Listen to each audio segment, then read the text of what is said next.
UPA सरकार में जहां पर लोगों को सरकार, बैंक या फिर जो फाइनेंशियल इंस्टीट्यूशन से जहां पर लोन ना के बराबर मिलता था, अब वो संख्या हमारे देश में 76% रह गई है। और इससे बड़ी बात यह है कि भारत सरकार लोगों को खुद की नौकरी करने के लिए प्रोत्साहित करती है, उन्हें दुकान और छोटे व्यवसाय करने के लिए लोन दे रही है, जिससे लोग अपना खुद का काम करके पैसे कमा रहे हैं। और न सिर्फ ये, बल्कि बाकी लोगों को भी अपने यहाँ नौकरी पर रखकर रोजगार के अवसर पैदा कर रहे हैं। लेकिन हमारे देश की जो पॉलिटिक्स है वो कुछ ऐसी है कि विपक्ष के नेता इस रोजगार को रोजगार मानने के लिए तैयार ही नहीं है। और इसीलिए उनका कोई भी भाषण आप उठाकर देख लीजिए, विपक्ष के नेता कहते हैं कि देश में नौकरियां ही नहीं हैं, देश में बेरोजगारी अपने चरम पर जा पहुंची है। विपक्ष के नेताओं का कहना है कि भारत सरकार लोगों को नौकरियां दे ही नहीं रही, जबकि आंकड़े ये कहते हैं कि रोजगार के मामले में भारत की स्थिति यूपीए सरकार के दौर से अगर आप कंपेयर करेंगे, तुलनात्मक अध्ययन करेंगे, तो आज बहुत बेहतर, अच्छी नजर आती है। यूपीए की सरकार में स्टार्टअप जैसा कोई कल्चर था ही नहीं, कोई योजना थी ही नहीं। लेकिन मोदी सरकार में भारत का स्टार्टअप सेक्टर रिकॉर्ड स्तर पर पहुंचा। यूपीए सरकार के दौरान साल 2014 में पूरे देश में कुल मिलाकर 350 स्टार्टअप्स थे, जबकि मोदी सरकार में अभी पूरे देश में 1,15,000 से ज्यादा स्टार्टअप्स एस्टैब्लिश्ड हैं। आप खुद सोचिए कि जिन लोगों ने ये स्टार्टअप शुरू किए और जिन लोगों को इसमें नौकरियां मिली, क्या उन्हें आप रोजगार नहीं मानेंगे? इसी तरीके से यूपीए सरकार के मुकाबले आज हमारे देश में नेशनल हाईवेज का हर दिन 17 किलोमीटर से ज्यादा का निर्माण हो रहा है। यूपीए सरकार के मुकाबले आज हमारा देश 400% ज्यादा मोबाइल फोन का भी उत्पादन कर रहा है। 2013 और 14 में यूपीए सरकार में भारत 6 करोड़ मोबाइल फोन का उत्पादन करता था, तो वहीं आज भारत हर साल 30 करोड़ मोबाइल फोन का उत्पादन करता है। अब आप जरा ये सोचिए कि इतने सारे मोबाइल फोन्स जो बन रहे हैं, जो मैन्युफैक्चर हो रहे हैं, इतनी सारी जो सड़कें बनाई जा रही हैं, हाईवे का जाल बिछाया जा रहा है, एयरपोर्ट्स बनते जा रहे हैं, इसमें पहले से ज्यादा लोग काम भी कर रहे होंगे, क्योंकि तभी तो ये निर्माण हो पा रहा है। जो लोग यहाँ पर काम कर रहे हैं, क्या आप उन्हें रोजगार नहीं मानेंगे? क्या उन्हें आप रोजगार के अवसर के तौर पर नहीं देखेंगे? सच्चाई तो दरअसल ये है कि कांग्रेस मनरेगा योजना के तहत दिहाड़ी मजदूरी करने वाले लोगों को रोजगार मानती है। आपको याद होगा कि कांग्रेस ने मनरेगा शुरू की थी और इसमें कोई दो राय नहीं कि दिहाड़ी मजदूरों के लिए ये मनरेगा योजना बहुत लाभकारी साबित भी हुई थी और एक शानदार योजना के तौर पर इस योजना को देखा गया। मनरेगा के तहत जिन लोगों को रोजगार मिलता था, उन्हें वो नौकरी मानती थी, रोजगार मानती थी। लेकिन आज जब कोई अपनी दुकान खोलता है, अपने बिजनेस को एस्टैब्लिश करता है, एक ब्यूटी पार्लर खोलता है, या फिर कोई एक गरीब अपनी एक छोटी सी दुकान में समोसे बनाता है, पकोड़े बनाता है, तो उसे कांग्रेस आज रोजगार ही नहीं मानती। वो कहती है कि ये तो सबके सब बेरोजगार है, क्योंकि इनके पास कोई सरकारी नौकरी नहीं है।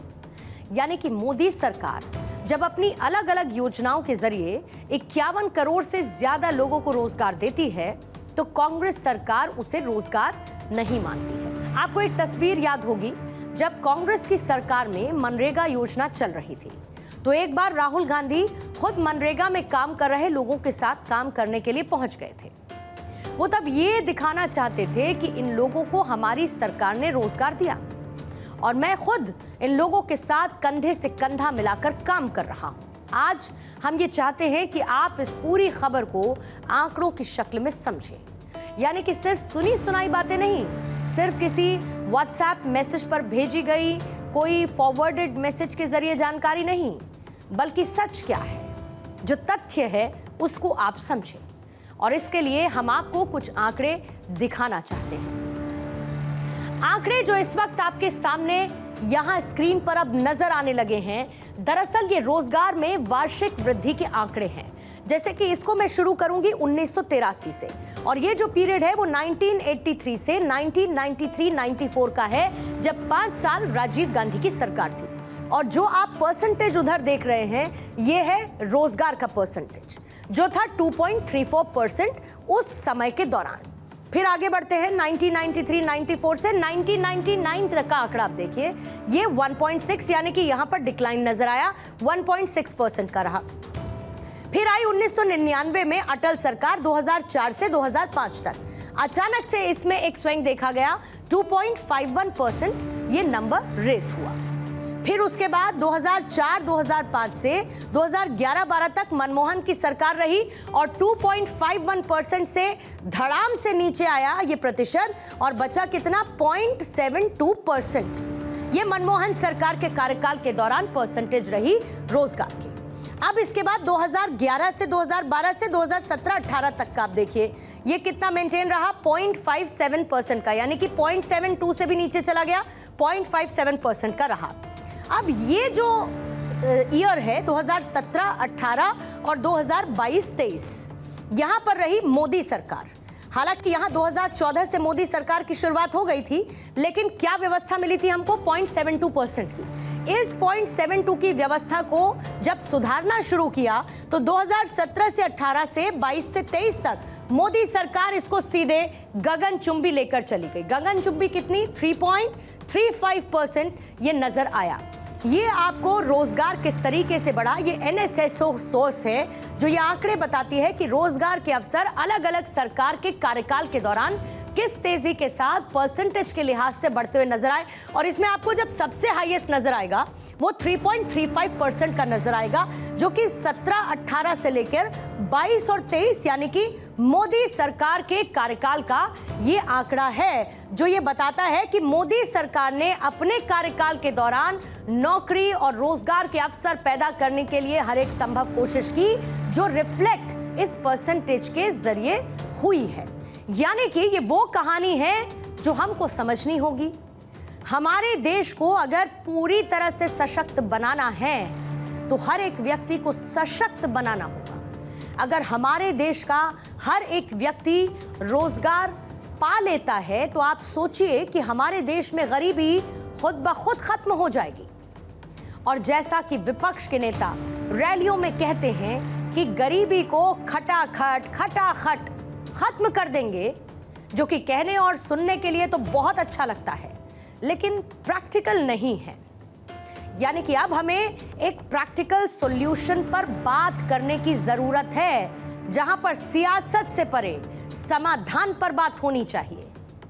यहां पर हम ये बात भी साफ कर देना चाहते हैं कि सरकारी नौकरियां उपलब्ध कराना सरकार की ही जिम्मेदारी है। जितनी ज्यादा हो सके उतनी सरकारी नौकरियां भी उपलब्ध होनी चाहिए, और सरकारी नौकरी भी उतनी ही अच्छी बात है जितना कि स्वरोजगार। लेकिन भारत जैसे विशाल देश में जहां पर जनसंख्या इतनी ज्यादा है, हर किसी को सरकारी नौकरी नहीं दी जा सकती। ये भी एक कड़वा सच है। और ऐसे में हमारे देश को स्वरोजगार की तरफ बढ़ना चाहिए। हमारे देश के युवाओं को भी स्टार्टअप्स के सहारे बड़ी बड़ी इनोवेशन करने चाहिए। अमेरिका की तरह ही हमारे देश से भी बड़े बड़े एप्लीकेशंस तैयार किए जाने चाहिए। हमारे देश में भी एक बड़ी सिलिकॉन वैली होनी चाहिए, जिसके शिलापट्ट पर made by youngsters of India लिखा हो, और यही नए भारत की सशक्त थ्योरी, यही होगी हमारे देश की बदलती डेवलप्ड स्टोरी, यही होगी नए भारत की इंडिया स्टोरी।